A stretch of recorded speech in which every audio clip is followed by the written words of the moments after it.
Hi, we continue with the parable of the Samaritan woman at the well. But there's this little segment where the disciples show up in the midst of this interaction with the Samaritan woman and Jesus. And in that, Jesus takes the time to talk to the disciples about the harvest being ripe. He talks about the sower and the reaper and how there are times when the sower will reap the benefits of the harvest, but also the reaper will also reap even though he did not sow. And so as I think about this parable, and of course it's February, and the ground is frozen, it's covered with snow, it's hard to think about in terms of agricultural kind of analogies. But I think what Jesus is trying to say to them is that we all work together. It's all about teamwork.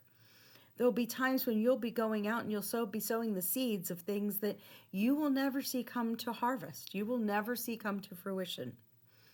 And there are times when you are the reaper and you will benefit from those seeds that were sown by somebody else.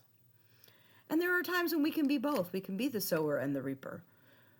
But so oftentimes, we don't necessarily see the results of what we've started, or we don't necessarily see the beginnings of what we have seen the end of. And that's okay. That is the way that the world works. The miracle is in what happens in between the sowing and the harvesting, and that is God's work. And that is something for us to remember.